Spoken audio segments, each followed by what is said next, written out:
रहेको छ। त्यो स्थितिमा यो क्षेत्र शान्ति क्षेत्रको रूपमा रहनुपर्छ, यो क्षेत्र बफर जोनको रूपमा रहनुपर्छ। यदि होइन भने हामी जस्तो सानो मुलुकले आफ्नो सोभरेन्टीलाई बचाइराख्न गाह्रो हुन्छ। त त्यसो हुनाले हामीले भविष्यमा यस्ता धेरै प्रस्ताव आउँछन्। आज एमसीसी आएको छ, बिआरआई भोलि परिमार्जित भएर आउला, भारतले अर्को प्रस्ताव राख्ला। त्यो सबैको निम्ति हामीले राष्ट्रिय रूपमा एउटा आफ्नो विकास रणनीति तय गर्नुपर्छ र हामी यो क्षेत्रमा सहायता लिन्छौँ, यो क्षेत्रमा ऋण लिन्छौँ, यो क्षेत्रमा हामी सहायता पनि लिँदैनौँ, ऋण पनि लिँदैनौँ, आफै गर्छौँ भनेर हामीले एउटा घोषणापत्र, हाम्रो दीर्घकालीन विकास रणनीतिको घोषणापत्र र शान्ति क्षेत्रको प्रस्तावलाई हामीले अगाडि बढाउनुपर्छ। त्यस्तो भयो भने भोलि आउने कुनै प्रस्तावको बारेमा पनि यसरी विभाजित हुनु पर्दैन, यत्रो पार्टिसन हुनु पर्दैन, यत्रो ध्रुवीकृत भइराख्नु पर्दैन। हामी हाम्रा मित्रहरूलाई भन्न सक्छौँ, हेर्नुहोस् तपाईँले दिने कहाँ हो, हाम्रो प्राथमिकता यो हो। यो ट्रान्समिसन लाइन प्राथमिकता हो कि होइन? त्यसो हुनाले नेपालले आफ्नो प्राथमिकताहरू निश्चित गरेर नेपालले आफ्नो विकास रणनीति बनाउनु पर्छ। एक मागले जाडो जाँदैन, अरू धेरै यस्ता प्रस्तावहरू आउनेवाला छन् र अहिलेको जो विश्व राजनीति छ जसरी यो चर्कँदै गइरहेको छ, आज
माननीय श्री पार्वती कुमारी बिसुङके, समय 3 मिनेट। यसपछि मान्य श्री दुर्गा पौडेल।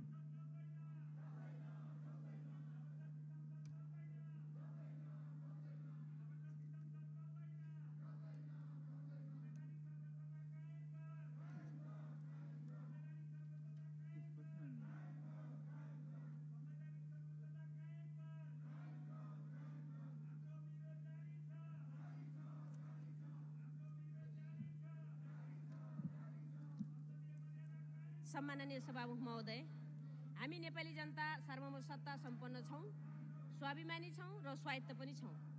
हामी सार्वभौम सत्ता, स्वाभिमानी र स्वायत्त नेपाली जनतामाथि कसैले कर्के नजर लाउँछ भने हामी सहन गर्न सक्दैनौँ र सकेको पनि छैनौँ। त्यो विगतको इतिहासले देखाउँछ। त्यसो भएको हुनाले सम्मानित सभामुख मार्फत म के भन्छु त भन्दा, हामी कसैबाट सहयोग लिन सक्छौँ, ऋण लिन सक्छौँ, हाम्रो देशको विकासका लागि अनुदान लिन सक्छौँ, तर कसैको दबावमा होइन, कसैको रवाफमा होइन, कसैले चुनौती दिएर होइन। त्यसो भएको हुनाले पनि म के भन्छु त भन्दा, मिलेनियम च्यालेन्ज कम्प्याक्ट जुन लिँदैछौँ, जुन सडकदेखि सदनसम्म बहस भएको छ, छलफल भएको छ, यसलाई 12 बुँदामा यो मिलेनियम च्यालेन्ज कम्प्याक्ट चाहिँ व्याख्यात्मक रूपमा घोषणा भएर आएको छ।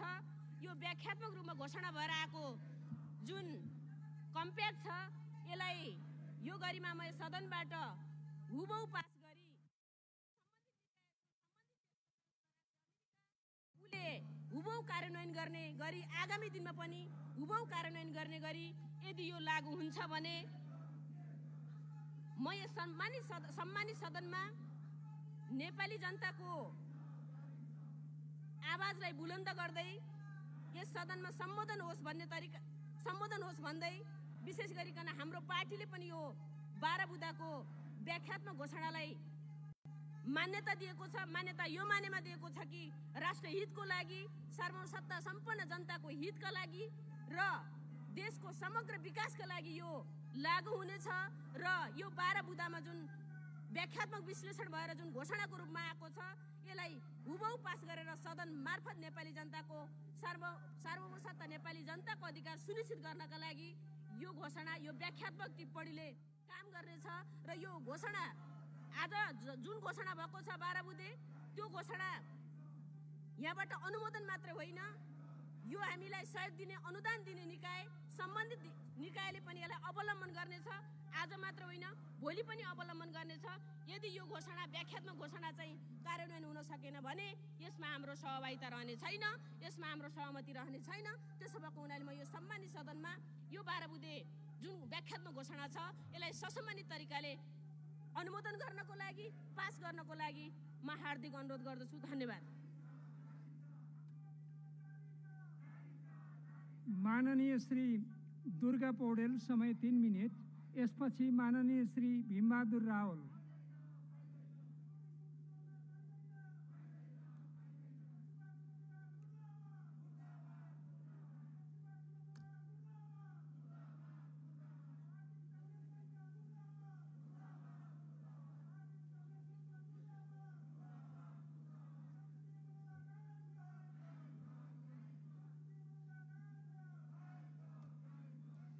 सम्माननीय सभामुख महोदय, यो व्याख्यात्मक घोषणा वास्तवमै भन्ने हो भनेदेखि सम्झौता, सन्धि त दुई पक्ष बीच पो हुन्छ त। यो देखाउनको निम्ति एउटा कथा मलाई याद आयो। एउटा प्रवचनमा ब्राह्मणले प्रवचन दिँदै गर्दा यो कुकुरले छोयो भनेदेखि यो प्रसादहरू सबै बिटुलिन्छ भन्ने कुरा भनेछन्। पछि गएर एउटा कालो कुकुर आएर छोइहालेछ। लो कुकुर निकाल्दा निकाल्दा छोइहाल्यो, यहाँ त केही उपाय निकाल्नुहोस् ब्राह्मणजी भन्दाखेरि फेरि उहाँले के भन्नुभएछ अरे भने काले कुत्तम अति उत्तम भनेर व्याख्या गरिदिनु भएछ अरे के। त्यो किसिमको व्याख्या यता जान्छ जस्तो लाग्छ। त्यसैले यो किसिमले व्याख्या गर्नु सही होइन। यो मिलेनियम च्यालेन्ज कर्पोरेसन एमसीसी त्यो आइपीएसको अङ्ग हो, त्यसमा कोही भ्रम पर्न पर्दैन। यो प्रष्टै छ। त्यसैले फेरि पनि मैले सम्मान्य सभामुख मार्फत मैले के भन्न चाहन्छु भने यस्तो बीचमा दोधारे कुरामा नफसिकन यो राष्ट्रियता, सार्वभौमिकता, राष्ट्रिय अखण्डताको खिलाफमा छ। त्यसैले हामीले हाम्रो देश जोगाउँ, राष्ट्र जोगाउँ। हामीले गलत नजिर खडा नगरौँ, राष्ट्रियता गुम्ने नजिर खडा नगरौँ। फेरि भोलि त्यही नजिर खडा गर्दै अरूले पनि हाम्रो भूमि उपयोग गर्ने किसिमले यो भूमि एउटा थलो, क्रीडा थलो, पुरै यहाँ युद्धको थलो बनाउने किसिमले हामीले त्यो किसिमको वे नदिउँ।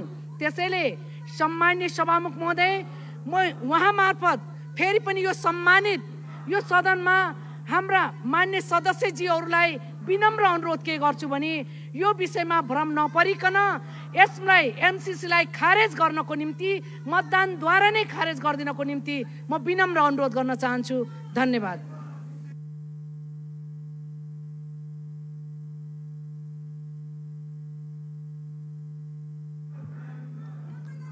माननीय श्री भीमबहादुर रावल, समय 3 मिनट।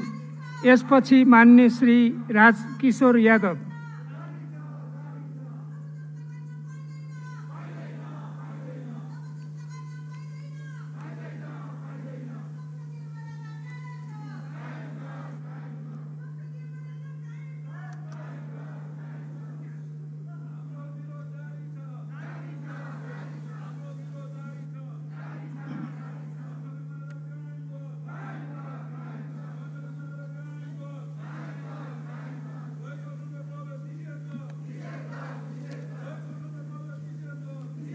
सम्मान्य सभामुख महोदय, मैले केही समय अगाडि भनेको थिएँ नेपालको सार्वभौम सत्ता, स्वतन्त्रता, अखण्डता, स्वाभिमान र हितमाथि आघात पुर्याउनुको लागि एउटा कुनै रातमा हल्ला खल्लाको बीचमा राष्ट्रघाती प्रावधान भएको अमेरिकी एमसीसी सँगको सम्झौतालाई अनुमोदन गरिनेछ भनेर मैले धेरै अगाडि भनेको थिएँ।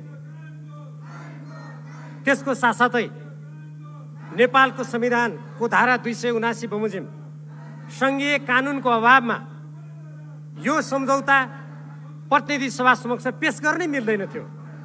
यो संविधान विपरीत हुन्छ भन्ने कुरा छर्लङ्ग छ।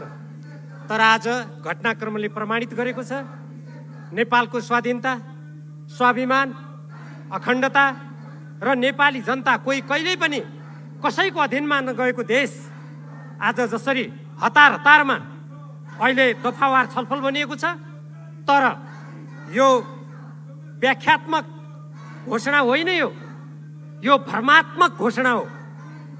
यसका प्रावधानहरू, म अन्तर्राष्ट्रिय कानुनको विद्यार्थी हुँ, द्विपक्षीय सम्झौता यसरी एकपक्षीय रूपमा हामीले घोषणा गर्यौँ भनेर जनतालाई ठग्ने योभन्दा ठगपत्र अरू केही पनि हुन सक्दैन।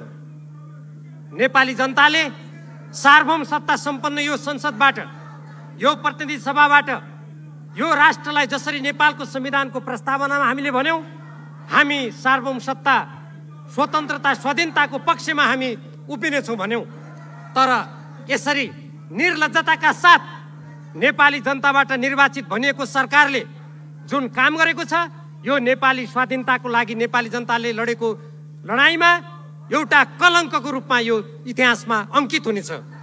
अब सम्माननीय सभामुख महोदय, जुन यसका दफावार छलफल बनिएको छ, म यहाँबाट चुनौती दिन चाहन्छु प्रधानमन्त्री शेरबहादुर देउबा वा उहाँका विज्ञहरू आउनुहोस्, यो प्रतिनिधि सभामा आधा घण्टा समय दिनुहोस्।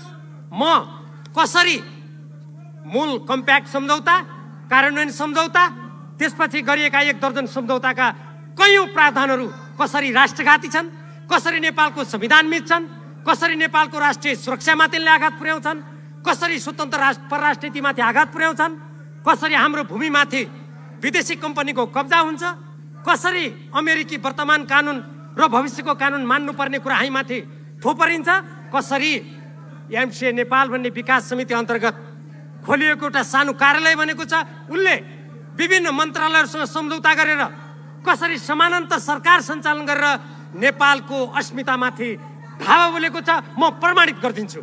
म चुनौती दिन्छु, को विद्वान, को यो सरकारका सल्लाहकार हुनुहुन्छ, आउनुहोस्।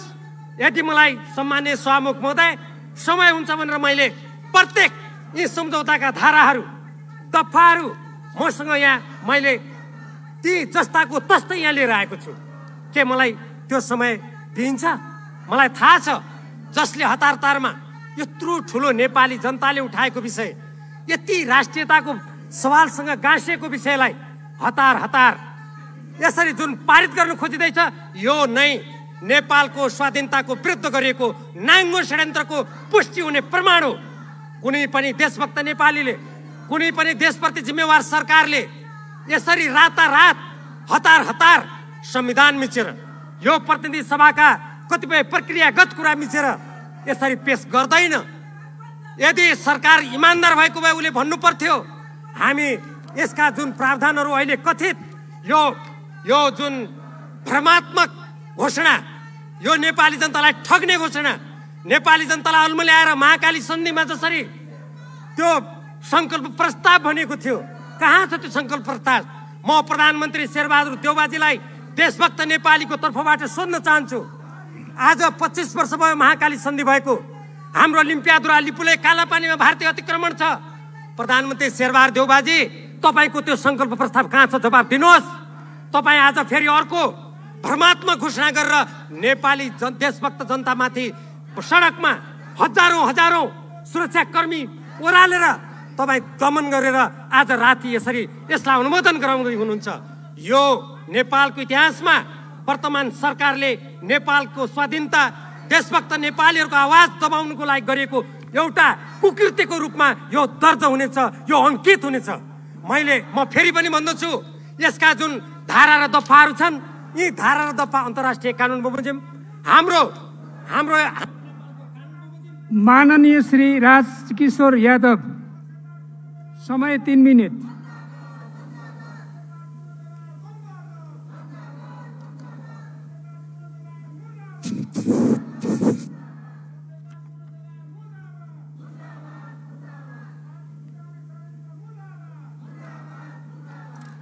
सम्माननीय सभामुख महोदय, सर्वाधिक राष्ट्रिय राजनीतिमा चर्चित विषय एमसीसी आज पास गर्ने दिन र त्यसलाई पास गर्नको लागि त्यसमाथि एउटा हाम्रो यो प्रतिनिधि सभाबाट आज जसरी व्याख्यात्मक घोषणाको बारेमा आफ्नो मत राख्न म यहाँ उभिएको छु। मुलुकको दीर्घकालीन रणनीतिक र सामरिक महत्त्व बोकेको अति महत्त्वपूर्ण र संवेदनशील विषयमा आज चर्चा गर्दैछौँ र यो सदनको प्रमुख प्रतिपक्ष दल जसरी आज वेल घेराउ गरेर आफ्नो विरोध गर्दैछ, मलाई लाग्छ आज यदि हामी सबैजना आफ्ना मतहरू यदि शान्तिपूर्ण ढङ्गबाट राख्न सकेको भए राम्रो हुन्थ्यो। किनभने यो नेपालको अति महत्त्वपूर्ण आज विश्वको नजर हाम्रो यो पार्लियामेन्ट भित्रको बिजनेस या यहाँ के भइरहेको छ त्यो बारेमा होला। त्यसैले म यसलाई यदि सभामुखजीले मलाई लाग्छ यो जुन विरोधका कार्यक्रमहरू छ त्यसलाई एक प्रकारको सहमतिलाई ल्याएर अगाडि बढाएको भए राम्रो हुन्थ्यो भन्ने कुरा म निवेदन गर्न चाहन्छु। तथापि एमसीसी को बारेमा जसरी विगत केही महिनादेखि यहाँ चर्चा गर्यो, एमसीसी एउटा अमेरिकन सरकारको तर्फबाट नेपाललाई दिने अनुदानको रूपमा यो दुईटा एमसीसी र एमसीए बीचको सम्झौतालाई जसरी हाम्रा विद्वान नेता साथीहरूले दुई देश बीचको सन्धि सम्झौतासँग तुलना गरेर नेपालको राष्ट्रियता, नेपालको अखण्डता नै खतरामा पर्छ जुन प्रकारको एउटा भ्रमको खेतीहरू बीचमा भएको थियो, तथ्यभन्दा अलि भावनामा गएर जसरी बगेको थियो, मलाई लाग्छ त्यो भ्रमबाट मुक्त हुनको लागि अब यो एकतर्फी भए पनि यो व्याख्यात्मक घोषणा चाहिँ भएको छ। अब यसको कानुनी मान्यता के होला अब त्यो हेर्न बाँकी नै छ। यसलाई एमसीसीले कसरी अन गर्छ त्यो हेर्न बाँकी नै छ। तथापि यसको हाम्रो दल यसको पक्षमा छ। एउटा सुखद कुरा के भएको छ भने आज गठबन्धन बचेको छ र जुन प्रकारका जनतामा अन्योलताहरू थियो थोरै भए पनि ती अन्योलता यो व्याख्यात्मक घोषणाले चिर्ने छ। र म नेपालको तर्फबाट अमेरिकी सरकार र एमसीसीलाई पनि के अनुरोध गर्न चाहन्छु भने हाम्रो भावना, हाम्रो आवश्यकतालाई बुझेर हामीले उठान गरेका यी मुद्दाहरूको बारेमा अन गरिदियोस् भन्ने राम्रो हुन्छ भन्ने कुरा राख्दै म बिदा हुन चाहन्छु। धन्यवाद। माननीय श्री मीनबहादुर विश्वकर्मा, समय 3 मिनट। यसपछि मान्य श्री शक्तिबहादुर बस्नेत।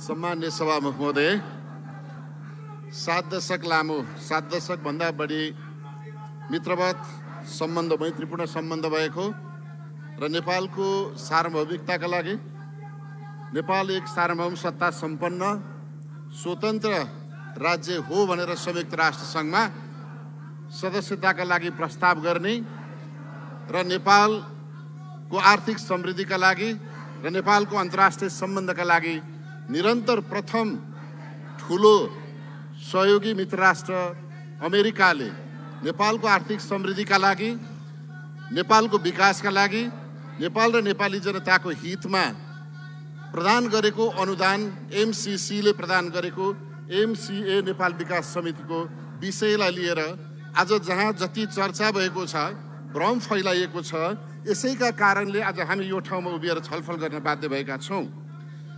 नेपालको भौगोलिक अवस्थिति, दुईटा ठुला मुलुकहरू हाम्रा छिमेकी मित्र राष्ट्रहरू छन् र मित्र राष्ट्रहरूको आर्थिक समृद्धिको दरमा नेपालको जुन आर्थिक वृद्धि दर कम छ, त्यसैका कारणले हामी अनुदान, ऋण र सहयोगमा हाम्रो मुलुक सञ्चालन गर्नुपर्ने छ।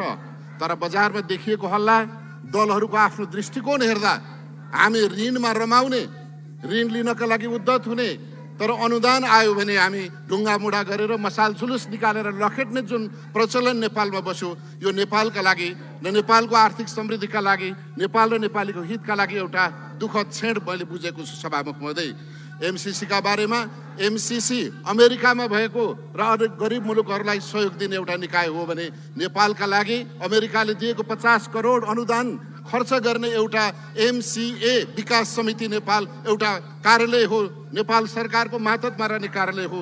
तर यो कार्यालयका एमसिसी र एमसिएलाई एउटै दृष्टिकोणबाट, एउटै परिभाषाबाट व्याख्या गर्नाले आज आम नेपाली जनताका बीचमा भ्रम छ।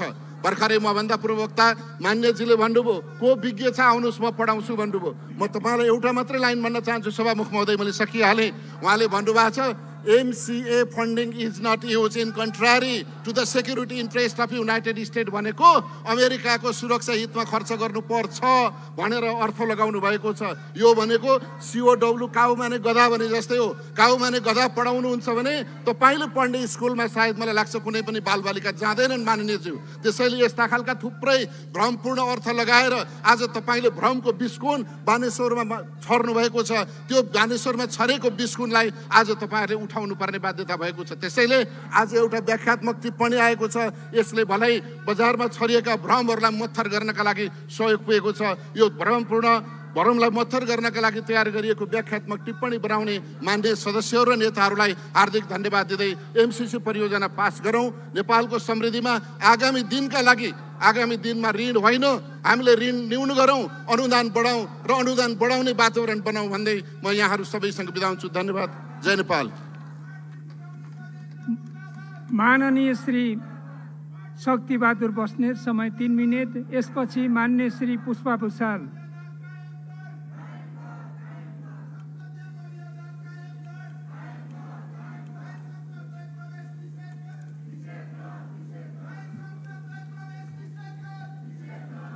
सभामुख महोदय, एमसिसी को विषयमा मूलतः 3वटा दृष्टिकोणहरू देशभित्र रहँदै आएका थिए। एउटा विकासवाद, यो एमसिसी को बारेमा कुनै पनि यसले हाम्रो राष्ट्रको अस्तित्व प्रतिष्ठाको बारेमा कहीँ प्रश्न जन्मिए कि भनेर क्वेसन गर्नेलाई विकास विरोधी देख्ने एउटा दृष्टिकोण जस्तो थियो। एउटा दृष्टिकोण एमसिसी को कुरा गर्ने बित्तिकै यो राष्ट्रघात हुन्छ, त्यसकारण नो एमसिसी भन्ने अर्को एउटा दृष्टिकोण थियो। यी दुई दृष्टिकोणका अलावा तेस्रो दृष्टिकोण पनि थियो। यसलाई आर्थिक सहायताको रूपमा स्वीकार गर्नुपर्दछ, विकास साझेदारीको निम्ति सकारात्मक दृष्टिकोण राख्नु पर्दछ। तर यसले आर्थिक सहायताभन्दा अलिकति पर केही राजनैतिक र सैनिक प्रकृतिका थप दायित्वहरू सिर्जना गर्दछ भने त्यसमा रिजर्भेसन राख्नु पर्दछ भन्ने तेस्रो दृष्टिकोण रहँदै आएको थियो। मलाई खुसी लागेको छ। म गठबन्धनका नेताहरूलाई धन्यवाद दिन चाहन्छु, आदरणीय नेताहरूलाई। म प्रधानमन्त्रीज्यू लगायत सरकारलाई, नेपाल सरकारलाई धन्यवाद भन्न चाहन्छु। यी केही आशंकाहरू थिए, केही अप्ठ्याराहरू थिए, ती अप्ठ्यारा र आशंकाहरूलाई निवारण गर्ने ढङ्गले एउटा व्याख्यात्मक घोषणा जारी भएको छ। यो 12 बुँदे व्याख्यात्मक घोषणा जारी भएको छ। मलाई लाग्छ यसले एमसिसी अब यो आर्थिक अरू थप दायित्व नेपालीले बोक्नुपर्ने छैन। यो सार्वभौम संसदले यसलाई पारित गर्दैछ। हामी सम्झौताको एक अङ्ग हुने स्तरमा र त्यो सङ्कल्पका साथ, त्यो स्पिरिटका साथ हामी सार्वभौम संसदबाट यो पारित गर्दैछौँ। मलाई लाग्छ अब आर्थिक सहायता भन्दा बढी एमसिसी मार्फत नेपाली समाजले अरू थप दायित्व बोक्नुपर्ने छैन। नेपालले अरू कुनै पनि प्रकारको थप दायित्व सिर्जना बोक्नुपर्ने छैन। यस अर्थमा यो खुसीको कुरा हो। म धन्यवाद भन्न चाहन्छु नेपाल सरकारलाई, गठबन्धनका नेताजीहरूलाई म धन्यवाद भन्न चाहन्छु। र अहिले यहाँ यति बेला जे चाहे कम्प्याक्टसँग, चाहे इन्डो पेसिफिक स्ट्राटेजीसँग यसको साइनो सम्बन्धका विषयमा उठिराखेका आशंकाहरू हुन्, यी सबै लगायतका संविधानसँग बाजिएका प्रश्नहरूसँग सम्बन्धित विषयहरू हुन्, हाम्रो आर्थिक व्यवस्थासँग बाजिएका प्रसङ्गहरू हुन्, ती सबैलाई उत्तरित गर्ने रङ्गले यो व्याख्यात्मक घोषणा जारी भएको छ। जहाँसम्म यसको भ्यालिडिटीको प्रश्न छ, यसको महत्त्व कति हो भन्ने बारेमा पनि छलफल चलिरहेको छ। अघि एकजना मान्यज्यूले भन्नुभएको थियो, पहिलो कुरा हामी आफैप्रति विश्वास गरौँ। सार्वभौम संसद मार्फत हामीले यो विषयमा एउटा विश्वासका साथ निर्णय लिँदैछौँ, हामी घोषणा गर्दैछौँ र यो घोषणा भन्दा नेपालको संविधान, नेपालको कानुन, नेपालका नीतिहरू, संसदबाट गरिएका घोषणाहरू प्रतिकूल हुने गरेर परियोजना सञ्चालनमा आउँछ भने त्यसलाई अस्वीकार गर्नु हाम्रो संवैधानिक दायित्व हुनेछ, हाम्रो कानुनी दायित्व हुनेछ, हाम्रो नैतिक दायित्व हुनेछ। त्यो नैतिक दायित्व बोध गरौँ, त्यो संवैधानिक र कानुनी दायित्व बोध गरौँ। त्यसपछि यदि योभन्दा प्रतिकूल स्थिति सिर्जना हुने रहेछ भने यसलाई हामीले कुनै पनि बेला मिनेटभरमा रिजेक्ट गर्ने त्यो दायित्व हामीसँग हुनेछ, त्यो अधिकार त रहने छ नै, सँगसँगै त्यो संवैधानिक कानुनी र नैतिक दायित्व समेत यो संसदलाई रहनेछ। मलाई खुसी लागेको छ यो प्रसङ्गमा आइपुग्दा एक प्रकारको राष्ट्रिय सहमति अबको हामी नजिक छौँ। गठबन्धनमा एउटा सहमति भएको छ।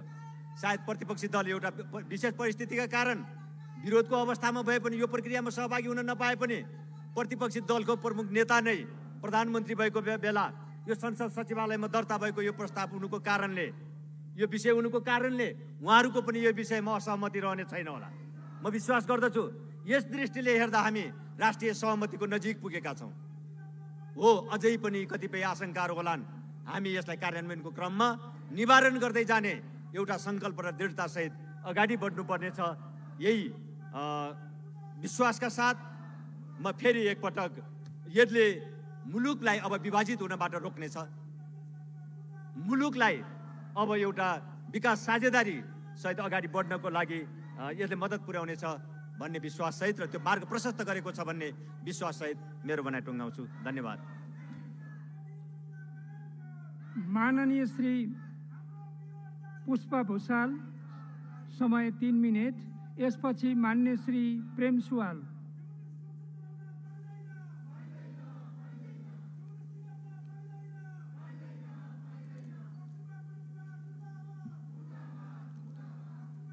सम्मानीय सभामुख महोदय, नेपाल सरकार र अमेरिकी सहयोग निकाय मिलेनियम च्यालेन्ज कर्पोरेसन बीच भएको अनुदान सहायता सम्झौता पत्र आज नेपालको सार्वभौम संसद प्रतिनिधि सभाबाट अनुमोदन हुने प्रक्रियामा अगाडि बढिराखेको छ। यो निश्चय नै यो सम्झौताले नेपालको अर्थतन्त्रलाई बलियो बनाउनको लागि, नेपालमा 83,000 मेगावाट ऊर्जाको सम्भावना भएको सम्पत्तिलाई पुँजी उत्पादन गर्नको लागि, रोजगारीको वृद्धि गर्नको लागि र मुलुकको अर्थतन्त्रलाई बढावा दिनको लागि, देशको सडकको पूर्वाधार र विद्युत प्रसारण लाइनको लागि यो सम्झौता पत्रले सहयोग गरेको हुनाले सरकारबाट जुन किसिमबाट यो सम्झौतामा लेखिएका विषयवस्तुहरूलाई व्याख्या गरेर जुन व्याख्यात्मक घोषणा यहाँ प्रस्तुत गरेको छ, म सर्वप्रथम सभामुख मार्फत सरकारलाई धन्यवाद दिन चाहन्छु। सभामुख महोदय, यो सम्झौता पत्रले मुलुकमा अमेरिकन सरकार मात्र होइन, अमेरिकाको जनताको करबाट नेपालको अर्थतन्त्रलाई बलियो बनाउनको लागि 60 अरब रुपियाँ अनुदानको रूपमा नेपालमा भित्रिएको छ। यो सम्झौताले त्यो स्रोतको, त्यो सम्पत्तिको सदुपयोग हुनुपर्छ भन्ने मान्यता राखेको छ, आर्थिक सुशासन हुनुपर्दछ भनेर मान्यता राखेको छ। त्यही भएर यो आर्थिक अनुदानलाई अन्तर्राष्ट्रिय प्रतिस्पर्धाबाट समय सीमाभित्र 5 वर्षभित्र यो मुलुकको हाइड्रो पावर उत्पादनको लागि ट्रान्समिसन लाइनको कामहरू पुरा गर्नुपर्दछ भनेर यो सम्झौताले त्यो उद्देश्य बोकेको छ। सभामुख महोदय, यो नेपालमा मात्र होइन, एमसीसी एक्ट हामीले हेर्दै जानियो भने यहाँ धेरै कुराहरू भयो। यो सम्झौताको बारेमा सडकमा धेरै तथ्यहीन कुराहरू, धेरै भ्रमित कुराहरू बाहिर आयो। समाजलाई विखण्डन गर्ने, समाजलाई विभाजन गर्ने किसिमका बहसहरू बाहिर धेरै उठेका छन्। सभामुख महोदय, यो एमसीसी एक्टको हामीले हेर्ने हो भने यसले नेपाल मात्र होइन, विश्वका 46वटा देशमा यो एमसीसीले परियोजना अगाडि बढाउनको लागि सहयोगहरू दिएको छ। यस अन्तर्गत धेरै शङ्का उपशङ्काका कुराहरू उठेका छन्। यो सम्झौताले सैन्य गठबन्धनलाई मान्यता दिएको छ भनेर पनि भ्रमपूर्ण कुरा गरेका छन्। छन्। सभामुख महोदय, एमसीसी एक्टको आर्टिकल 3 लाई हेर्ने हो भने एमसीसी को आर्टिकल 3 ले भनेको छ एमसीसी ले दिने कुनै पनि सम्झौता, कुनै पनि सहयोग सैन्य गठबन्धनसँग जोडिएको छैन भनेर लेखेको छ भने यही सम्झौताको दफा 2 को 7 मा हेर्ने हो भने यो कुनै पनि सैन्य गठबन्धनसँग जोडिने गरी यसलाई खर्च गर्न पाइँदैन, यसलाई वातावरणको विरुद्धमा खर्च गर्न पाइँदैन, यसलाई कुनै पनि गर्भपतन स्वास्थ्यको विपरीतमा खर्च गर्न पाइँदैन भनेर स्पष्ट रूपबाट संविधानको धारामा यो सम्झौताको बुँदामा लेखेको छ।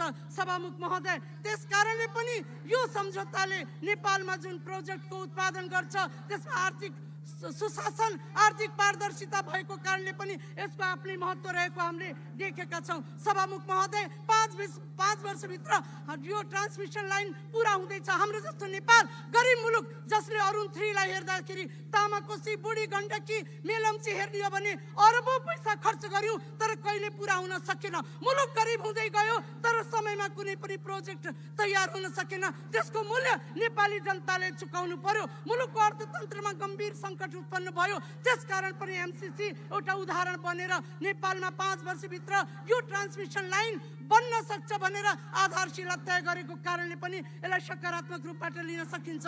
अन्तमा सभामुख महोदय, जुन किसिमको यो व्याख्यात्मक घोषणा आएको छ यो सकारात्मक छ।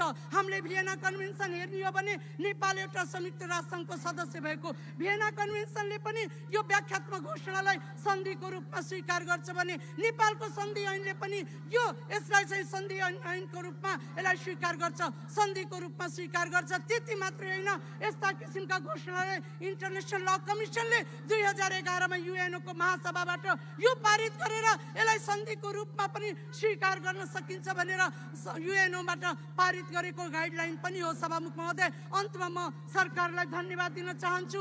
जसरी एमसीसी कम्प्याक्टको बारेमा, यो सम्झौताको बारेमा बाहिर जसरी तथ्यहरू बाहिर गए, भ्रमपूर्ण ढङ्गबाट व्याख्याहरू भयो, कम्तीमा आज व्याख्यात्मक घोषणा सरकारले सार्वभौम सदनमा यो प्रस्तुत गरेर यसलाई पारित गराउनको लागि जुन यहाँ प्रस्तुत गरेको छ, यो सम्झौता र यो व्याख्यात्मक घोषणालाई सार्वभौम संसदले पारित गर्नको लागि जुन प्रस्ताव राखेको छ त्यसलाई म स्वागत गर्दै यो संसदबाट त अनुमोदनको लागि पनि म अनुरोध गर्दछु र आफ्ना भनाइ यही टुङ्ग्याउँछु। हस्त, धन्यवाद। जय नेपाल। माननीय श्री प्रेम सुवाल, समय 3 मिनेट। यसपछि मान्य श्री मातृका प्रसाद यादव।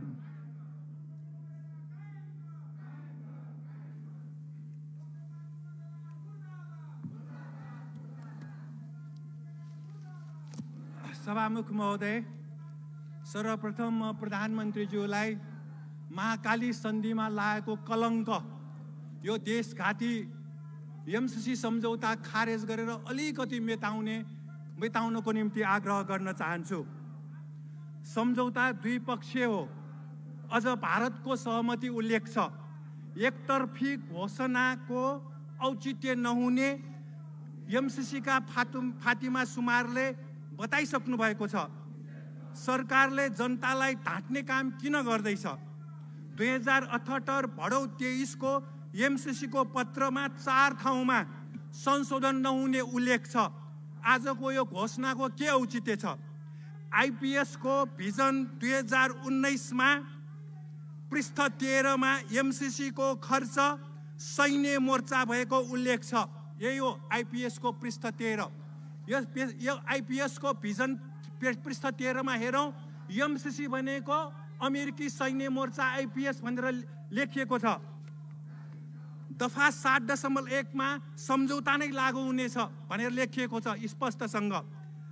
दफा 6.8 मा एमसीसी को हैसियत नेपालीको मृत्यु भए पनि कतै उजुरी दिन नपाउनेछ। यहाँ खोइ यो घोषणामा आएको खोइ। अनुसूची 1 मा व्यापक राजनीतिक सहमति भनेर उल्लेख भएको छ। यत्रो नारा लागिरहेको छ, के को सहमति? दफा 4.2 मा Europe, Asia, Pacific, Latin America उल्लेख छ। यो अमेरिकी सैन्य मोर्चा हो। यो सम्झौता समर्थकहरू प्रतिगामी र देशद्रोही हुनेछ। यो सम्झौताको विरोध गर्नेहरू प्रगतिशील र देशभक्त हुनेछन्। एकजना प्रधानमन्त्रीजीले भन्नुभयो यो सम्झौतामा घोच्ने कुरा उल्लेख छ, सामरिक उल्लेख छ, तैपनि पास गर्नुपर्छ। दोहोरो कुरा प्रधानमन्त्रीले बोल्न पाइँदैन। सभामुखज्यूले अवरोधको बेला यस्तो सम्झौता पेश नहुने भनिराख्नु भएको थियो। उहाँले त कुर्सी छाड्छु, देशघाती एमसी सम्झौता पेश गराउँदिन भन्नुभएको थियो। आज यो के भइरहेको छ सभामुखज्यू? यसकारण म भन्न चाहन्छु, देशघाती एमसी सम्झौता खारेज गर, अमेरिकी साम्राज्यवाद मुर्दाबाद। कानुन सूचना मन्त्रीज्यूले मङ्गोलियाको कुरा उठाउनु भयो। मङ्गोलिया भनेको अमेरिकाले इराक र अफगानिस्तान आक्रमण गर्दा सँगै लिएर गएको देश हो। त्यसैले मङ्गोलियाले दुईटा एमसी सम्झौता पचाएको हो। के अब अमेरिकाको पछाडि गएर जहाँ जहाँ आक्रमण हुन्छ नेपाल त्यहाँ गएर यो एमसी सम्झौता पचाउने हो? त्यसकारण यो अमेरिकी दलाल बन्ने काम हुँदैन। अमेरिकी साम्राज्यवादको संसारमा विरोध भइरहेको छ। अमेरिकी साम्राज्यवाद संसारमा एक्लिँदैछ। त्यसकारण यो सम्झौता यो सदनमा पास गर्नुहुन्न।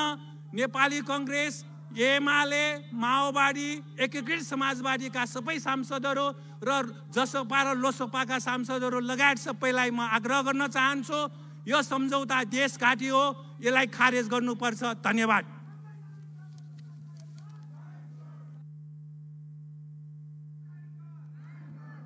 माननीय श्री मातृका प्रसाद यादव, समय 3 मिनट। यसपछि मान्य श्री मिनेन्द्र प्रसाद रिजाल।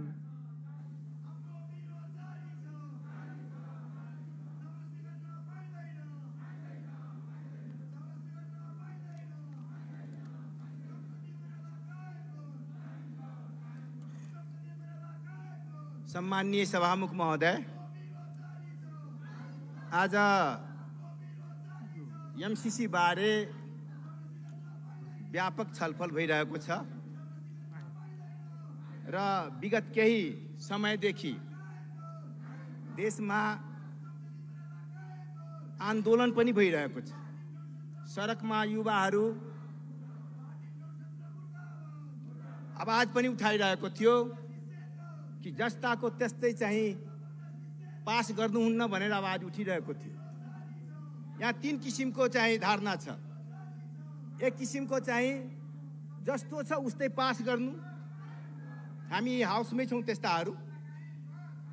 एउटा चाहिँ कुनै पनि हालतमा पास गर्नु हुँदैन भनेर, र हामी कुन पक्षधर बन्यो भने संशोधन र परिमार्जन सहित चाहिँ पास गर्नुपर्छ भनेर हामीले कुरा उठाउँदै आएका थियौँ। आम जनतामा त्यो कुरो चाहिँ बहुसङ्ख्यक जनतालाई चाहिँ त्यो बहुसङ्ख्यक जनताको त्यो आवाज थियो। आज कतिपय विद्वान मान्यजीहरूले चाहिँ टायर बाल्न लगायो, यस्तो गर्न लगायो, उस्तो गर्न लगायो, फेरि अहिले मान्यो। यस्तो नगरेको भए हुन्थ्यो। म त गठबन्धनका र हाम्रो पार्टीका अध्यक्ष कमरेड प्रचण्डलाई चाहिँ धन्यवाद दिन चाहन्छु। त्यो नभएको भए आज यो अवस्था आउने थिएन र त्यो अवस्था सिर्जना भएपछि सम्माननीय प्रधानमन्त्रीजी चाहिँ यो घोषणासहित, व्याख्यात्मक घोषणासहित चाहिँ प्रस्ताव ल्याउनु भएछ क्याबिनेटबाट।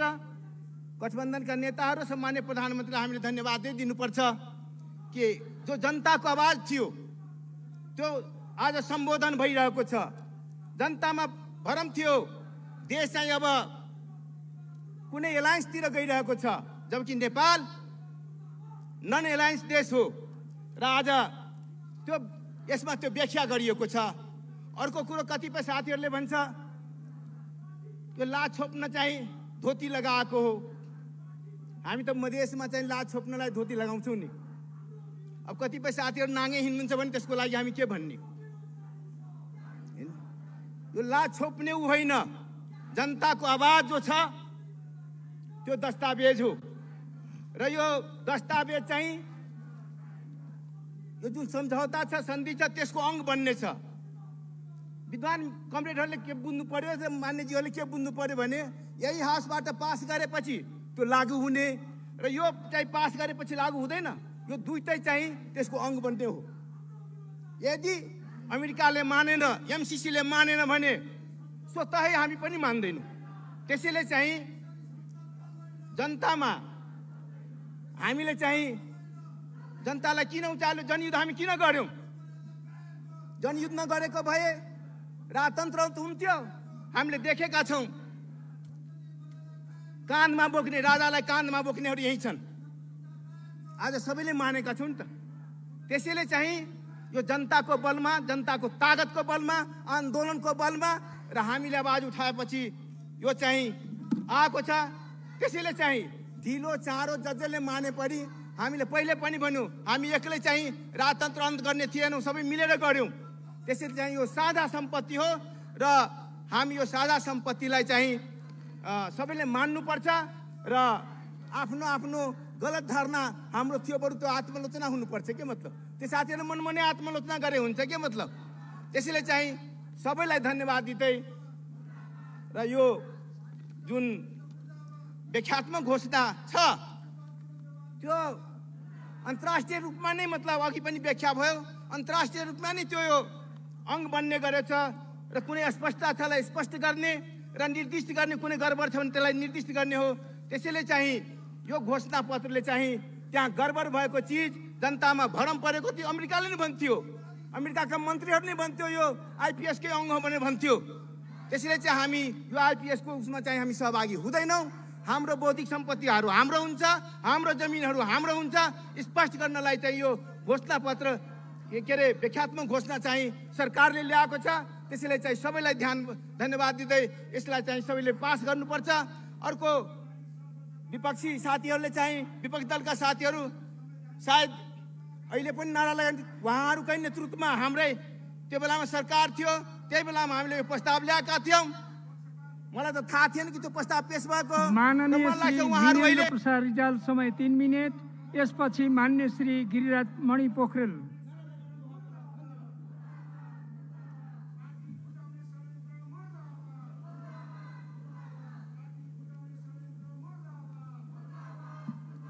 सम्माननीय सभामुख महोदय, एमसीसी सम्झौता हामीले अनुमोदन गर्नुपर्ने थियो, गर्ने प्रस्ताव छ, अनुमोदन गर्नुपर्दछ। थप एउटा कुरा, आज व्याख्यात्मक घोषणाहरूले 3टा नयाँ कुरा गरेको छ, त्यो चाहिँ राम्रो छ। पहिलो, यस्तो घोषणा छ कि यो तत्काल लागू हुन्छ। लागू यसकारण हुन्छ कि जे सम्झौतामा छ घोषणामा पनि त्यही कुरा छ, त्योभन्दा बाहिरको अर्को कुरा नभए हुनाले हामीले पास हुने बित्तिकै लागू भइहाल्छ।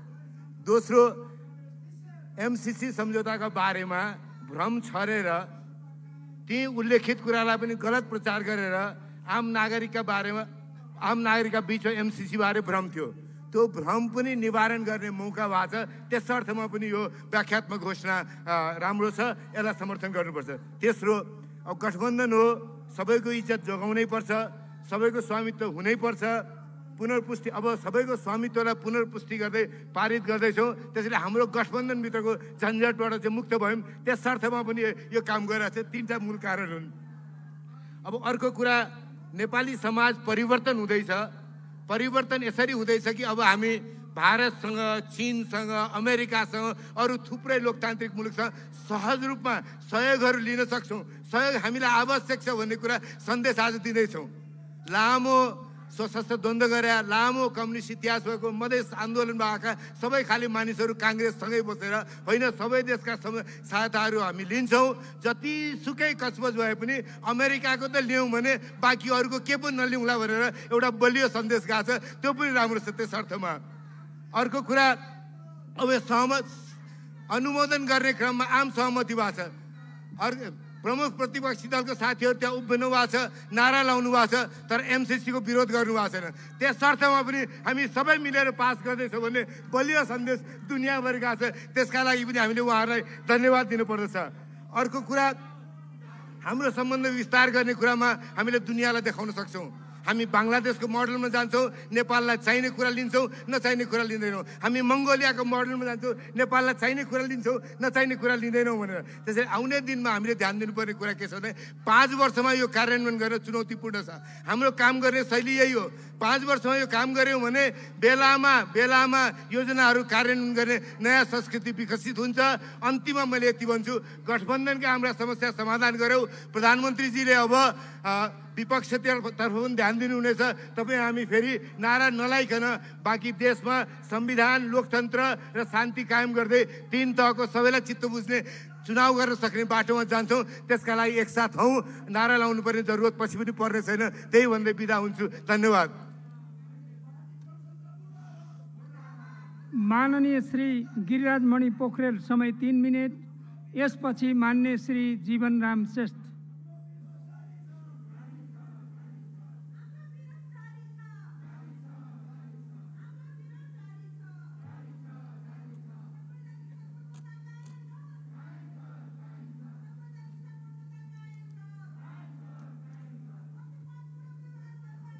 सभामुख महोदय,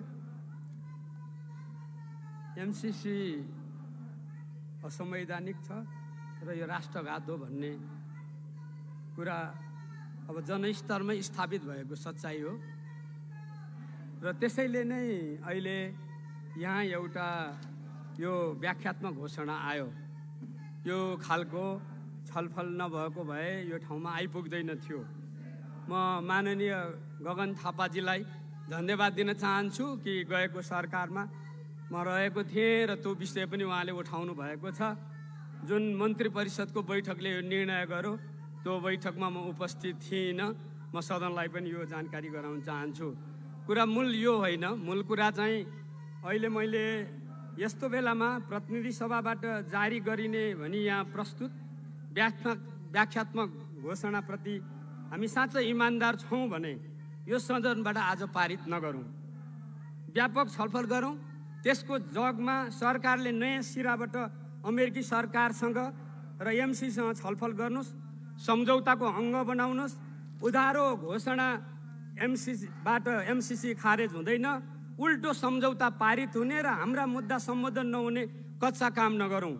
हामीले नबिर्स्यौँ, जेनेभा अभिसन्धि अमेरिकाको काङ्ग्रेसले अनुमोदन गरेको छैन। एमसीसी एउटा कम्पनी हो, यसले पनि एउटा प्रक्रियाबाट जानुपर्छ। हामी एकतर्फी यो घोषणाको कानुनी हैसियत हुँदैन। महाकाली सन्धिको बेलाको सङ्कल्प प्रस्तावबाट हामीले पाठ सिकौँ। म सभामुख महोदय, यो सम्झौताले नेपालको प्राथमिकता पक्रन सकेको छैन। यसले हाम्रो विद्युत ऊर्जामाथि मिहिन पाराले हात हाल्न खोजेको छ। विद्युत ऊर्जा निर्यात हाम्रो प्राथमिकता होइन। हामीले घरेलु खपत गर्न र हाम्रो औद्योगिकरणलाई तीव्रता दिनुपर्ने यो सोचभन्दा विद्युत ऊर्जामा प्रवेश गरेर यसलाई उदारीकरणको बाटोमै लैजाने बाटो खोल्छ भनी ऊर्जा विज्ञहरूले भनिरहनु भएको छ। अहिलेसम्म हाम्रो विद्युत प्राधिकरणले सार्वजनिक हित नै गरेको छ। यसमाथि पनि यो सम्झौताले प्रश्नहरू उठाउँछ।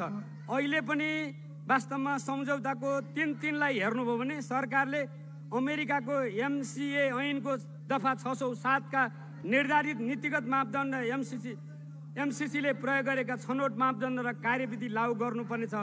अब यसले 72 मा जारी गरेको हाम्रो संविधानको समाजवाद उन्मुख चरित्र र लोक कल्याणकारी राज्यको दिशा प्रक्रिया र गन्तव्यमाथि पनि धावा बोल्नेछ।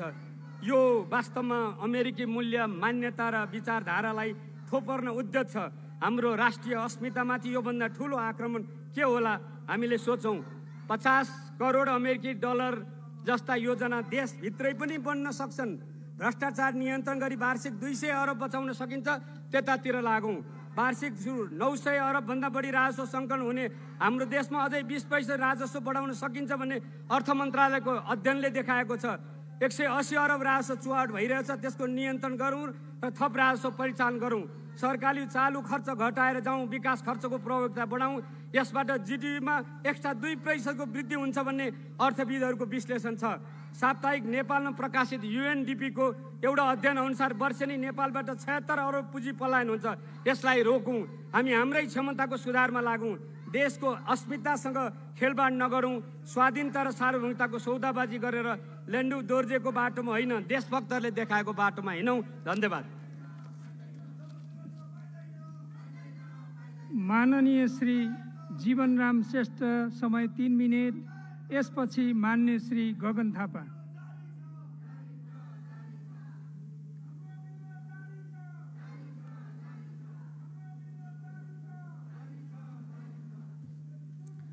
सम्माननीय सभामुखज्यू, आज राष्ट्रिय महत्त्वको विषय, सम्पूर्ण जनताको चासो र चिन्ताको विषय भइरहेको यो मिलेनियम च्यालेन्ज कर्पोरेसन बीचमा भएको सम्झौता पारित गर्ने सन्दर्भमा यहाँ छलफल भइरहेको छ। अहिले यो विषय साँच्चीकै एउटा सम्पूर्ण जनताको चासो र चिन्ताको विषय बनेको छ। यसै विषयलाई लिएर सडकमा पनि आन्दोलन भइरहेको छ र हाम्रो दल नेकपा एकीकृत समाजवादीले यो सम्झौता यथा अवस्थामा पास गर्न सकिन्न भन्ने कुरा स्पष्ट रूपमा राख्दै आइरहेका थियौँ। यसै सिलसिलामा सडकबाट उठाइएका आवाजहरू, दलहरूले चाहिँ उठाइएका आवाजहरूलाई सम्बोधन गर्दै सरकारको तर्फबाट यी सम्पूर्ण अन्योलताहरू, अस्पष्टताहरू र राष्ट्रहित विपरीत भएका विषयहरूलाई समेटेर 12 बुँदाको जुन एउटा घोषणा, व्याख्यात्मक घोषणा यहाँ प्रस्तुत भएको छ, यो निकै सकारात्मक छ र हामीले अब जनतालाई विभाजित गर्नेतर्फ हामी जानु हुँदैन, हामीले राष्ट्रलाई विभाजित गर्नेतर्फ हामी जानु हुँदैन। हामीले जनताको बीचमा सत्य र तथ्य कुराहरू राख्नुपर्छ। जनताले सडकबाट उठाइएका विषयहरू, दलहरूले उठाइएका विषयहरूलाई स्पष्ट गर्दै यो घोषणा साँच्चीकै एउटा यो मिलेनियम च्यालेन्ज कन्फरेन्स बीचमा भएको सम्झौताको अङ्ग बन्ने गरी, यो खाली औपचारिकताको लागि मात्र होइन, यो जनतालाई झुक्क्याउनको लागि मात्र होइन, यो साँच्चीकै कार्यान्वयन गर्नको लागि ल्याइएको हो भन्ने कुरा हामीले बुझेका छौँ। त्यसो भएको हुनाले आज यो जति पनि हामीले उठाएका कुराहरू छन्, चाहे त्यो स्वाधीनताका विषय होस्, चाहे त्यो स्वतन्त्रताका विषय होस्, चाहे त्यो राष्ट्रिय सार्वभौमिकता र अखण्डताका विषय होस्, चाहे हाम्रा सुरक्षासँग जोडिएका विषयहरू हुन्, चाहे हाम्रा जमिनमाथिका स्वामित्वसँग जोडिएका विषयहरू हुन्, चाहे भौतिक सम्पत्तिका विषयहरू हुन्, यी तमाम विषयहरूलाई यसले सम्बोधन गरेको छ र यो झुक्क्याउनको लागि होइन, यो कार्यान्वयन गर्नको लागि ल्याइएको हो। त्यसैले यो हाम्रो देशको संविधान, हाम्रो देशको कानुन र अन्तर्राष्ट्रिय कानुनलाई समेत चाहिँ नि आकर्षित हुने गरी, एउटा बाइन्डिङ हुने गरी यो आएको छ। त्यसो भएको हुनाले हाम्रो सार्वभौम संसदले यसलाई यो सम्झौताको अङ्ग बन्ने गरी यसलाई चाहिँ नि हामीले पारित गर्नु उपयुक्त हुन्छ भन्ने मलाई लाग्छ। त्यसैले यदि यो पारित गरेको कुरालाई अर्को पक्ष जो मिलेनियम च्यालेन्ज कर्पोरेसन अमेरिका, संयुक्त राज्य अमेरिका छ, यसले पनि यसलाई चाहिँ नि पालन गर्नुपर्छ। यदि त्यो पालन गरेन भने, यदि यो कार्यान्वयनमा लैजाने कुरामा इमान्दारतापूर्वक भएन भने यसलाई समाप्त गर्ने, निष्क्रिय गर्ने अधिकार हामीसँग छ र यसलाई चाहिँ यदि त्यो कार्यान्वयनको दिशामा यो अङ्गको रूपमा रहेको कुरालाई कार्यान्वयनमा गएन भने हामीले यसलाई निष्क्रिय गर्नुपर्छ र त्यो निष्क्रिय हुन्छ भन्ने विश्वास लिइरहेको छु म। त्यसैले यो जनताबाट उठाइएका, दलहरूबाट उठाइएका जति पनि विषयहरू छन् सम्बोधन गरेर यो जुन चाहिँ नि इन्टरप्रेटिभ डिक्लेरेसन, व्याख्यात्मक घोषणा आएको छ, यो ल्याउने हाम्रा चाहिँ नि गठबन्धन दलका नेताहरू र सरकारलाई म धन्यवाद दिन चाहन्छु। कार्यान्वयनमा पनि हाम्रो सम्झौताको त्यत्तिकै निगरानी हुनुपर्छ, त्यत्तिकै सुपरभिजन हुनुपर्छ र भएन भने यसलाई चाहिँ हामीले निष्क्रिय बनाउने काममा हामी चाहिँ नि लाग्नुपर्छ, त्यो समेत यसमा समेट्नुपर्छ भन्ने म यहाँ राख्न चाहन्छु। धन्यवाद। माननीय श्री गगन थापा, समय 3 मिनट।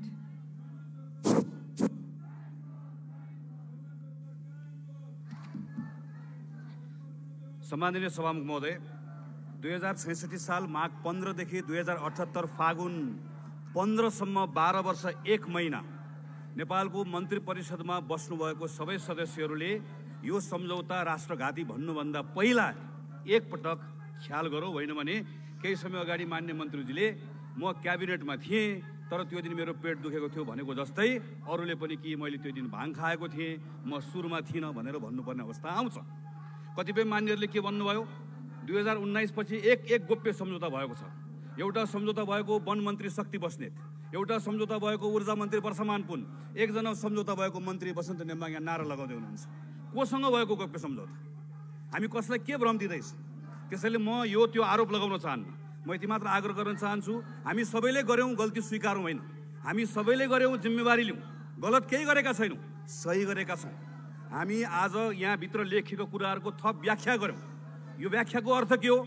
यो सम्झौतामा जे लेखिएको छ र त्यसलाई जसरी आज हामीले व्याख्या गरेका छौँ, योभन्दा बाहेक अब एउटा दायित्व पनि नेपालमाथि सृजना हुँदैन। दायित्व सृजना भयो भने तत्क्षण नेपालले सन्धि खारेज गर्छ। हामी आइपिएस भन्छौँ, हामीले सम्झौतामा लेखेका छौँ छैनौँ, हामीले अमेरिकालाई सोध्यौँ हो भन्यो होइन, आज हामीले प्रश्न लेख्यौँ, जो बाइडेनको रिपोर्ट हामीले 2022 को हेऱ्यौँ, अब हामी जबरजस्ती आइपिएस भनिरहेका छौँ। भोलि यो सम्झौता गरे बापत अमेरिकाले कुनै पनि आफ्नो सैन्य स्वार्थमा नेपाल आउनुपर्छ भनेर भन्यो भने तत्क्षण नसोचिकन यो सन्धि खारेज गर्ने आत्मविश्वास र हैसियत हामीले राख्नुपर्छ। हामीले अरू तमाम विषयहरूका बारेमा यसै गरिकन व्याख्यात्मक घोषणामा सुन्यौँ, यसका बारेमा बुदा छलफल गर्न सकिन्छ, समय भएन। एकजना मान्यजीले यहाँ उभिएर के भन्नुभयो, यहाँ यसको सम्झौता यसमा हस्ताक्षर गर्ने सबै गद्दार।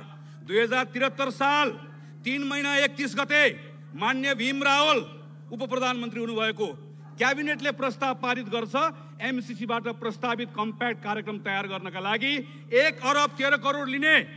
त्यो दिन मान्यजीको पनि पेट दुखेको थियो। 2074 साल जेठ 19 गते प्रचण्डको क्याबिनेटको मन्त्री थिएँ म, त्यसैले म यो जिम्मेवारीमा भएकोले म यसलाई स्वीकार गर्छु।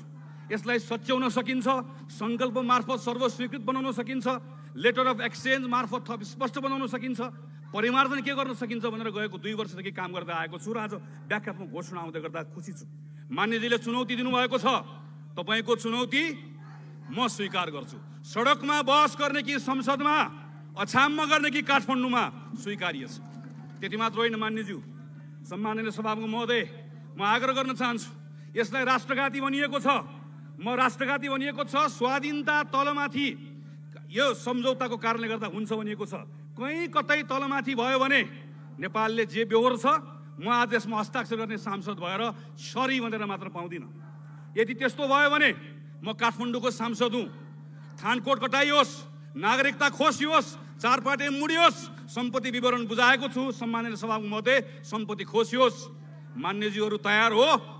यदि यही 5 वर्षभित्रमा आज जनतालाई भनेको कुरा, सेना आउँछ, स्वाधीनता लुटिन्छ, सम्पत्ति अरूले लिएर जान्छ, अमेरिकी कानुन लागू हुन्छ भनेको कुरा 5 वर्षमा सम्झौता सकिँदै गर्दाखेरि भएन भने त्यो कुरा गर्नलाई तयार हो?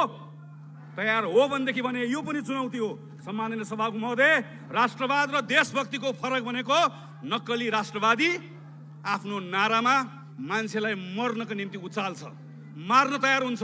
म देशभक्त हो, मर्न तयार हुन्छु। नक्कली राष्ट्रवादी र देशभक्तिको फरक नेपाली जनताले थाहा पाउँछन्, थाहा पाउनुपर्छ, संसदमा पनि थाहा पाउनुपर्छ, सडकबाट पनि थाहा पाउनुपर्छ। धन्यवाद।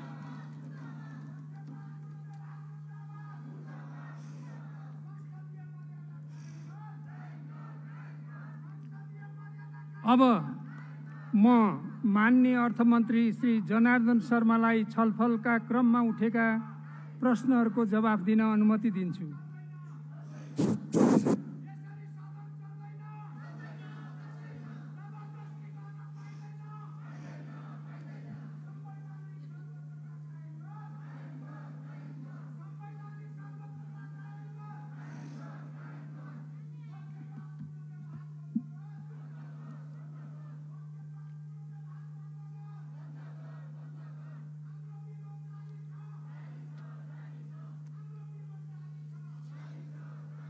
सम्मान्य सभामुख महोदय, मान्य सदस्यज्यूहरूले बहसको क्रममा, छलफलको क्रममा थुप्रै विषयहरू उठाउनुभयो। धेरै प्रश्नहरू उठे र आम जनतामा पनि धेरै प्रश्नहरू थिए, धेरै जिज्ञासाहरू थिए। सडकमा पनि ती आन्दोलनका रूपमा ती जिज्ञासाहरू थिए। आज व्याख्यात्मक घोषणा मार्फत सरकारलाई स्पष्ट गर्ने यो अवसर प्रदान गर्नुभएकोमा म सबै आम जनता, आन्दोलनमा सडकमा भएका युवाहरू र मान्य सदस्यहरू सबैलाई हार्दिक धन्यवाद दिन चाहन्छु। सरकारले राष्ट्रप्रति, राष्ट्रियताप्रति, जनताप्रतिको आफ्नो जिम्मेवारी र आफ्नो प्रतिबद्धतालाई एउटा कानुनी मान्यता हुने स्तरबाट स्पष्ट गर्ने एउटा अवसर पाएको छ। त्यसको लागि म सरकारको तर्फबाट धेरै धन्यवाद दिन चाहन्छु। नेपालको संविधानलाई, त्यसको संविधानको महत्त्वलाई, संविधानको सर्वोच्चतालाई सरकारले कसरी आत्मसात गरेको छ भन्ने कुरा हाम्रो घोषणाले स्पष्ट गरेको छ। अथवा कुनै पनि गठबन्धन, सैन्य गठबन्धनमा नेपाल रहन सक्दैन त्यो कुरा स्वीकार्य हुँदैन र हुन सक्दैन भन्ने कुरा स्पष्ट गरेको छ। र यहाँ उठेका थुप्रै विषयहरू, बौद्धिक सम्पत्तिका सन्दर्भमा उठेका कुराहरू, अन्य सम्पत्तिका सन्दर्भमा उठेका कुराहरू ती नेपाल सरकारका हुन्छन् भनेर ठोकुवा गर्दै सरकारले घोषणा गरेको छ। र सरकारले नेपालको संविधानलाई मात्रै होइन अन्तर्राष्ट्रिय कानुन समेतका आधारमा यो घोषणा एउटा कानुनी मान्यताको आधारमा अगाडि बढ्छ, संसदले पारित गरिसकेको एउटा कानुनको रूपमा यो अगाडि बढेको छ भन्ने कुरालाई अझ माथिबाट अगाडि बढाएको छ। त्यसकारणले कम्प्याक्टको समाप्तिपछि फेरि यो रहिराख्छ भन्ने कुरा समेतलाई स्पष्ट गर्छ। अब सायद उठेका सबै विषयहरू घोषणाले स्पष्ट गरिसकेका छन्। स्पष्ट गरिसक्दा आम जनतामा यो कुरा जाँदै गर्दा आम जनता स्पष्ट भएर ए तथ्य त यो रहेछ, सरकारको कुरा त यो रहेछ र नेपाली जनताले उठाएका प्रश्नको सम्बोधन यसरी गर्यो भनेर जनताले पक्कै पनि यसको समर्थन गर्ने मैले विश्वास लिएको छु। यहाँ अहिले तमाम प्रश्नहरू जो उठे, सरकारले जनभावनालाई, राष्ट्रियतालाई, राष्ट्रिय स्वाधीनतालाई, अखण्डतालाई, नेपालको संविधानप्रतिको आफ्नो प्रतिबद्धतालाई स्पष्ट गरेको कुरा यो महत्त्वपूर्ण कुरा हो। अब एमसीसी परियोजना एउटा आर्थिक परियोजना मात्रै हो भनेर सरकारले स्पष्ट घोषणा गरिसक्यो। अब यसमा कुनै भरम पाल्नुपर्ने आवश्यकता छैन र त्यसलाई कार्यान्वयन गर्ने कुरा नै हो। त्यसकारणले हामीले हाम्रो परराष्ट्र नीतिको बारेमा, हाम्रो असलग्नताको बारेमा हामी सबैसित सहयोग लिन्छौँ, हामी सबैसित सद्भाव राख्छौँ र हामी सबैसँग मिलेर जान्छौँ। हाम्रो राष्ट्रिय स्वाधीनता, हाम्रो अखण्डता र हाम्रो नेपाली जनताको अधिकारलाई हामी कतै पनि तलमाथि पर्न दिन्नौँ भन्ने कुरालाई स्पष्ट गरिसकेको कुरा फेरि पनि म यहाँ दोहोऱ्याएर राख्न चाहन्छु। र अब यो लागू नहुँदा के हुन्छ भन्ने प्रश्न उठेको छ, प्रक्रियाको कुरा उठेको छ। यो प्रक्रिया हो, यो प्रक्रियामा हामीले ल्यायौँ, व्याख्यात्मक घोषणा गऱ्यौँ, अस्पष्ट भएका कुराहरू, त्यहाँ नमिलेका कुराहरूलाई अझ व्यवस्थित गरेर सबै कुराहरू हामीले ल्याइसकेपछि यो प्रक्रियामा आयो। अब यो तपाईँहरूको अगाडि, मान्य ज्यूहरूको अगाडि यो छ, यहाँहरूले पारित गर्दा यसले एउटा कानुनी रूप हाम्रो तर्फबाट लियो। यसलाई मिलेनियम च्यालेन्ज कम्प्याक्टमा यो पठाएर त्यसबाट पनि यो स्वीकार भएर आउने कुरामा म विश्वस्त छु। त्यसरी हुनेछ र यो दुवै पक्ष हुन्छ कि हुँदैन भने चाहिँ हुन्छ। हुँदैन भने स्वतः त्यो निष्क्रिय हुन्छ। मान्यज्यूहरूले भनिसक्नुभएको छ, गगन थापाले भनिसक्नुभयो, मान्य गगन थापाले भनिसक्नुभयो, मान्य शक्ति बस्नेत लगायतका साथीहरूले भन्नुभएको छ कि नभए यो स्वतः स्पष्ट निष्क्रिय हुन्छ। त्यसकारणले हामीले यो देशको राष्ट्रियता, सार्वभौमिकता, अखण्डताको पक्षमा यहाँ हामी कोही पनि राष्ट्रका विपक्षमा त्यसका विरुद्धमा हुन सक्दैनौँ। यो नेपाली जनताले हामीलाई दिएको, हामीलाई विश्वास गरेको कुरा हामी जनतालाई घात गर्न सक्दैनौँ। बरु हामी बलिदानी गर्न सक्छौँ, बरु हामी त्यसको लागि सबै कुरा त्याग्न सक्छौँ भन्ने कुरा नै मुख्य कुरा हो। त्यस अर्थबाट यी उठेका जो प्रश्नहरू छन्, यी प्रश्नहरूले यो आजदेखि जनतामा एउटा नयाँ सन्देश, सकारात्मक सन्देश र गठबन्धन सरकारको जिम्मेवारी, गठबन्धनका दलहरूको जिम्मेवारी मात्रै होइन कि अघि पूर्व प्रधानमन्त्री केपी ओली शर्माले टेबल गर्नुभएको प्रस्तावलाई आज पारित गर्दा प्रतिपक्षी दलको पनि सहमतिको कुरा यहाँ उठिसकेको छ। त्यसकारणले एउटा राष्ट्रिय सहमतिको रूपमा यो अगाडि बढेको कुरा पनि म यहाँ स्पष्ट गर्न चाहन्छु। र मान्य सदस्यहरूले राख्नुभएका प्रश्नहरूको अहिले संक्षिप्त भनाइ यति राख्दै यो घोषणाभित्र सबै कुराहरू, सबै यहाँहरूले उठाउनुभएका सबै दफाहरूको बारेमा हामीले यहाँ जसरी राखेका छौँ ती सबैभित्र हामीले दफाका उल्लेख गरेर राखिएका कुराहरूले सबै कुरा स्पष्ट गर्दछन्। अब कुनै कसर बाँकी छ जस्तो मलाई लाग्दैन। यति भनेर मेरो भनाइ पुर्याउँछु। धन्यवाद। मान्य सदस्यहरू, नेपाल सरकार र अमेरिकी सहयोग निकाय मिलेनियम च्यालेन्ज कर्पोरेसन बीच भएको अनुदान सहायता सम्झौता मिलेनियम च्यालेन्ज कम्प्याक्टका साथै प्रतिनिधि सभाबाट जारी गरिने उक्त सम्झौतामाथिको प्रस्तावित व्याख्यात्मक घोषणामाथिको छलफल यहीँ समाप्त हुन्छ।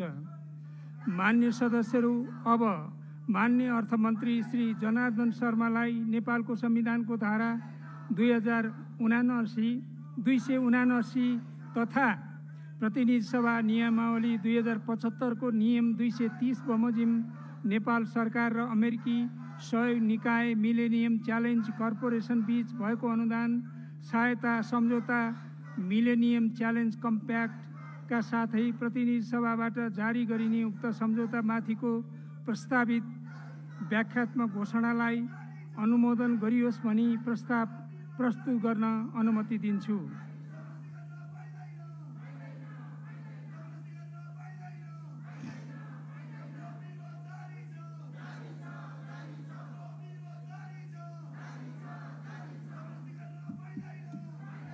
सम्मान्य सभामुख महोदय,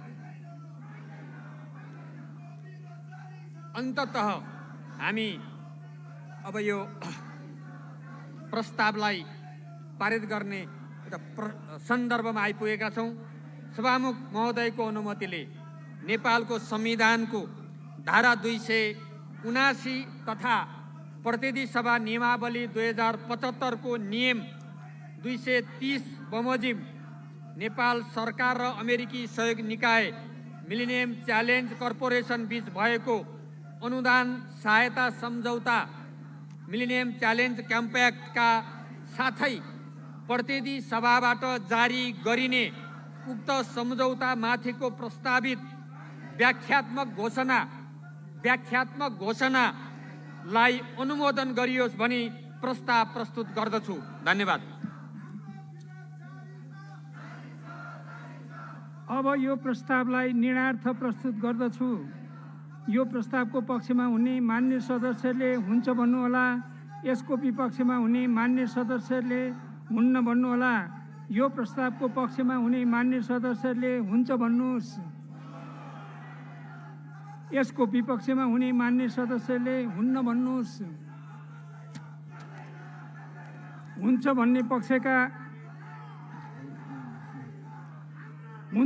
पक्षका मान्य सदस्यहरूको बहुमत भएकोले नेपाल सरकार र अमेरिकी सहयोग निकाय मिलेनियम च्यालेन्ज कर्पोरेसन बीच भएको अनुदान सहायता सम्झौता मिलेनियम च्यालेन्ज कम्प्याक्टका साथै प्रतिनिधि सभाबाट उक्त सम्झौता माथिको प्रस्तावित व्याख्यात्मक घोषणालाई नेपालको संविधानको धारा 279 तथा प्रतिनिधि सभा नियमावली 2075 को नियम 230 बमोजिम अनुमोदन गरियोस् भन्ने प्रस्ताव पारित भएको घोषणा गर्दछु। मान्य सदस्यहरू, अर्को बैठक 2078 साल फागुन 18 गते बुधबार दिनको 1 बजे बस्ने गरी यो बैठक स्थगित हुन्छ।